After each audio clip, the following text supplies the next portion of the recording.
నమస్తే BCN news కి స్వాగతం. నా పేరు నీలిమ. ముందుగా ముఖ్యాంశాలు. అన్నదాతల సంక్షేమానికి కూటమి ప్రభుత్వం ఎంతగానో కృషి చేస్తుందన్న మంత్రి ఆనం.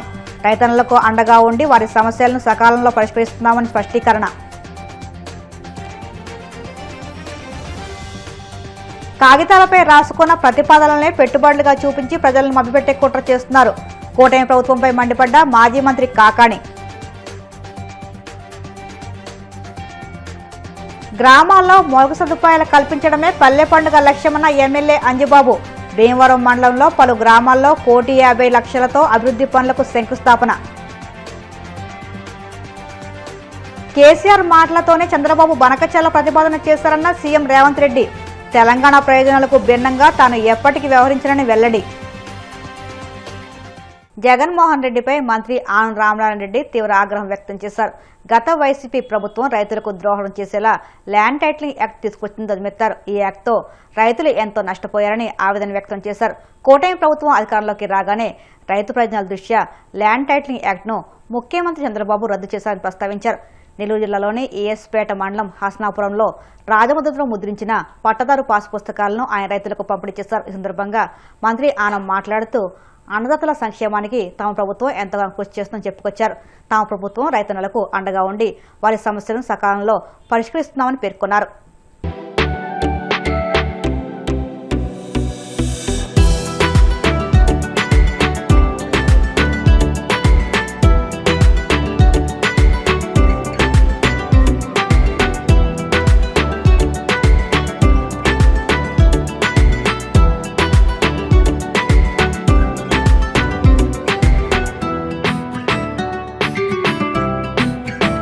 జరిగినటువంటి పొరపాట్లను సరిచేస్తామని చెప్పి ఒక హామీ పోయిన జరిగినటువంటి ఎన్నికల్లో చెప్పడం జరిగింది. ఆ హామీ ఇచ్చి ప్రజలకు మేలు చేసే కార్యక్రమం చేయాలి, వాళ్ళ హక్కు వాళ్ళ భూమి వాళ్ళది అని చెప్పి చెప్పడానికి ఒక ప్రయత్నం చేశాం. కొంతమంది నమ్మారు, కొంతమంది నమ్మలేదు. ఎన్నికలు అయిపోయాయి, మేము అధికారంలోకి వచ్చాం, మీ అందరి ఆశీర్వచనం. చంద్రబాబు నాయుడు గారు ముఖ్యమంత్రిగా వచ్చాక మొట్టమొదట మేము తీసుకున్న నిర్ణయం ల్యాండ్ టైటిలింగ్ యాక్ట్. భూ యాజమాన్యపు హక్కుల్ని కాలరాచినటువంటి గత ప్రభుత్వం గురించి ఎన్నికల్లో మేము ప్రమాణం చేశాం. మేము అధికారంలోకి వస్తే ఆ చట్టాన్నే మార్పు చేస్తాం, నిలుపుదల చేస్తాం, ఎవరి భూమి మీద వాళ్ళకి హక్కు కల్పించే ప్రయత్నం చేస్తామని చెప్పి ఆనాడు ఎన్నికల్లో ఇచ్చిన హామీకి కట్టుబడి ల్యాండ్ టైటిలింగ్ యాక్ట్ని మేము అధికారంలోకి వచ్చిన మొదటి సమావేశంలోనే దాన్ని రద్దు చేసి మీ ఆస్తులకి భద్రత, మీ ఆస్తుల మీద హక్కు, యాజమాన్యపు బాధ్యతలు మీవే అని చెప్పి మీకు అప్పచెప్పడం జరిగింది. ఇది మొట్టమొదటగా Telugu Desam party, Bharatiya Janata party, Janasena party కూటమి నాయకత్వంలో ఇచ్చిన హామీని నెరవేర్చుకున్నటువంటి కార్యక్రమం. అందులో భాగమే ఈరోజు పట్టదారు పాస్ పుస్తకాలు ఇవ్వడం. ఈ ల్యాండ్ టైటిలింగ్ చట్టాన్ని రద్దు చేసి పాస్ పుస్తకాలు ఇస్తామని మొదలు పెడితే సంవత్సరం 6 నెలలైంది ఇప్పటికి మనం వచ్చి. ఇప్పటికీ 23 లక్షల పాస్ పుస్తకాలను మళ్ళీ మార్పు చేసి తయారు చేయడానికి ఇంకా సమయం పడుతూనే ఉంది, చేస్తూనే ఉన్నాం ప్రయత్నం. అంటే మనకు 1 సంవత్సరం పడితే కొత్తవి ఇవ్వడానికి వాళ్ళు 1 నెల లోపల 35 లక్షల రైతుల్ని నడి సముద్రంలో ముంచే ప్రయత్నం చేశారని చెప్పి చెప్పాల్సిన పరిస్థితి.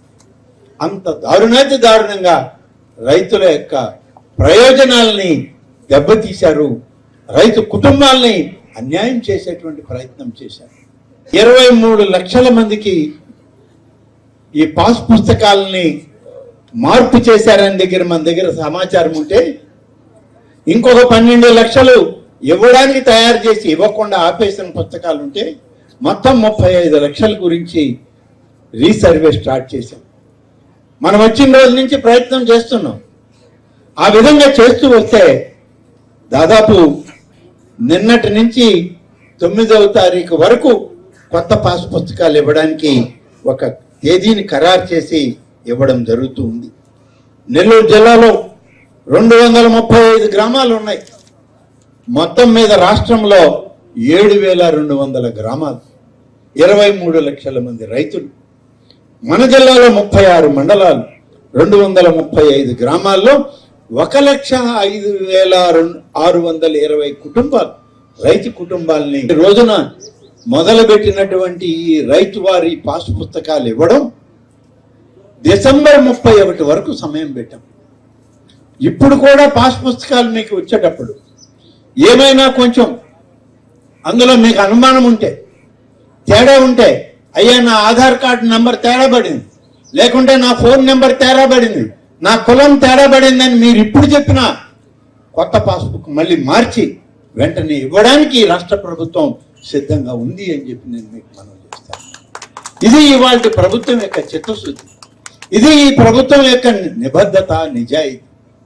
ఏ రైతు నష్టపోకూడదు, ఏ రైతు కుటుంబం ఇది నాది, నేను మోసపోయాను ప్రభుత్వ అధికారుల వల్ల, ప్రభుత్వ ప్రజాప్రతినిధుల వల్ల, ప్రభుత్వ విధానాల వల్ల అని అనుకోకూడదని చెప్పి ఈ వెసులుబాటు ఇవ్వడం జరిగిందని చెప్పి మీకు మనం రైతులకి కావాల్సినటువంటి కార్యక్రమాల్లో భాగంగా అన్నదాత సుఖీభవ అని, పిఎం కిసాన్ పథకం అని కేంద్ర రాష్ట్ర ప్రభుత్వాలు కలిసి ఎన్నికల సందర్భంలో రైతులకి ఇచ్చిన వాగ్దానంతో 20,000 రూపాయలు ప్రతి రైతుకి ఇవ్వాలని చెప్పి నిర్ణయం తీసుకున్నటువంటి మన ప్రభుత్వం, ఆనాటి మా ఎన్నికల ప్రణాళిక ఇవాళ అమల్లోకి తెచ్చాం.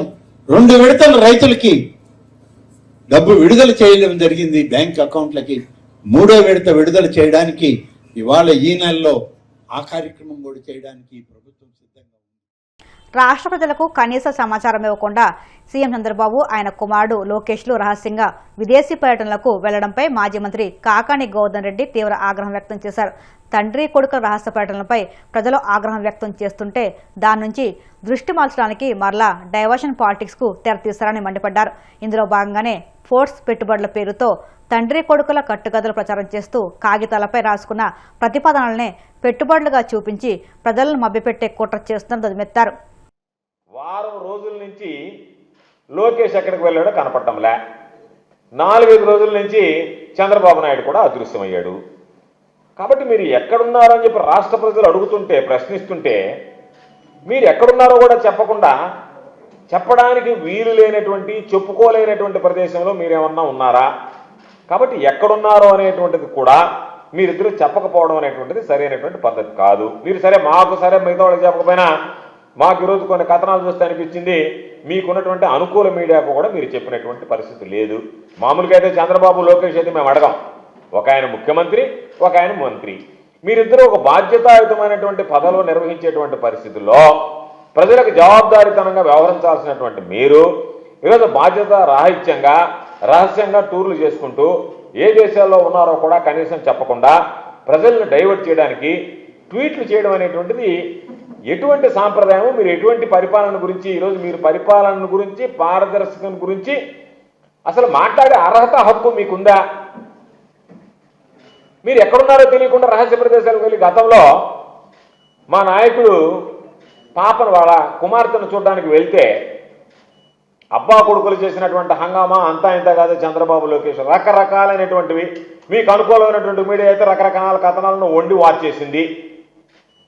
ఈరోజు మీరు ఎక్కడికి వెళ్ళారో చెప్పండియా అని అడిగితే దానికి సంబంధించి ఉలుకు పొలుకు లేకుండా గమ్మైపోయారు. మీ భోగవతాలు ఎట్టుంటాయంటే ఆత్మస్థుతి, పరనిందతో బ్రతికేటువంటి వాళ్ళు మీరు.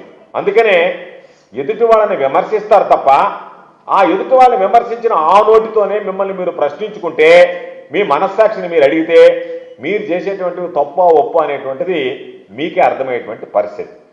ఈరోజు రాష్ట్రానికి విపరీతంగా పెట్టుబడులు వస్తున్నాయి అని చెప్పి ఒక ప్రచారం చేస్తున్నారు. రాష్ట్రానికి పెట్టుబడులు రావాలి అని వైఎస్ఆర్ కాంగ్రెస్ పార్టీ కోరుకుంటుంది.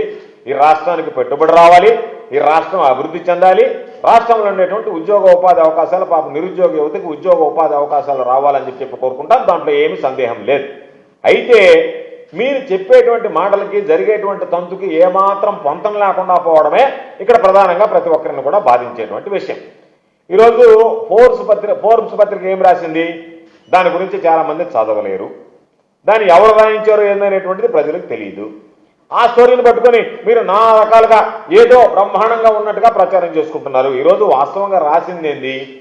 రాష్ట్రాలకి పెట్టుబడుల కోసం వచ్చేటువంటి ప్రతిపాదనలలో ఆంధ్ర రాష్ట్రం ముందు ఉంది అని చెప్పి రాసింది. అంటే ప్రతిపాదనలు మాత్రమే, పెట్టుబడులు వచ్చేసాయని కాదు, ప్రాజెక్ట్స్ గ్రౌండ్ అయిపోయాయని కాదు, అవి ఉత్పత్తిని ప్రారంభిస్తున్నాయని కాదు. పెట్టుబడులు పెట్టడానికి రాష్ట్రంలో ఉన్నటువంటి దేశంలో ఉన్నటువంటి రాష్ట్రాల్లో ఆంధ్ర రాష్ట్రానికి ప్రతిపాదనలు ఎక్కువగా వస్తున్నాయని చెప్పి ఆ ప్రతిపాదనల ఆధారంగా చూపించినటువంటి లెక్కలను బట్టి ఈరోజు మీరు ఏదేదో మాట్లాడుతున్నారు. ఎందుకంటే ఇటువంటి లెక్కలు చెప్పడంలో చంద్రబాబు సిద్ధహస్తుడు. చంద్రబాబు నాయుడికి ప్రకటనలు చేయడం, గొప్ప గొప్ప ప్రతిపాదనల గురించి పదే పదే మాట్లాడడం, చివరికి అవి ఎంతవరకు రిలీజ్ అయ్యాయి, కార్యరూపం దాల్చాయంటే నమో నారాయణ, ఎక్కడ వాటి గురించి మాట్లాడేటువంటి పరిస్థితి లేదు. కాబట్టి ఏ ప్రభుత్వానికైనా ఎప్పుడైనా అవసరం ఏంటంటే ఎన్ని సదస్సులు పెట్టాం, ఎన్ని ఒప్పందాలు చేసుకున్నాం, ఎన్ని షోలు పెట్టాం, ఎంత మేర భూములు సంతర్పణ చేశాం, ఎన్ని ఎంఓలు చేసుకున్నాం, ఎన్ని వేల ఎకరాలు భూములు పంచిపెట్టాం, ఇవి కాదు. ఎన్ని ప్రాజెక్టులు గ్రౌండ్ అయ్యాయి, ఎంతమందికి ఉద్యోగాలు వచ్చింది, ఈ రాష్ట్ర ప్రయోజనాలను ఏ మేర కాపాడగలిగాం, ఇవి ప్రధానమైనటువంటి అంశాలు. దాని మీద ఏ రోజు చంద్రబాబు దృష్టి పెట్టాడు. చంద్రబాబు దృష్టి అంట ప్రతిపాదనలు, కాకి లెక్కలు, కట్టుకథలతో కాలయాపన చేస్తూ ఏదో వచ్చేస్తున్నాయనేటువంటి ఆర్భాటం చేస్తూ నటిస్తూ దానిని ప్రచారం చేస్తూ తన అనుకూల మీడియా ద్వారా ప్రచారం చేసుకోవడం తప్ప ఇదిగో వీటికి సంబంధించి ఇంత మేర వాస్తవం కనీసం మీరు చెప్పినటువంటి మాటల్లో 5% కూడా కార్యరూపం దాల్చినటువంటి పరిస్థితులు లేవు. ఇప్పుడు కాసేపు ప్రకటనలు.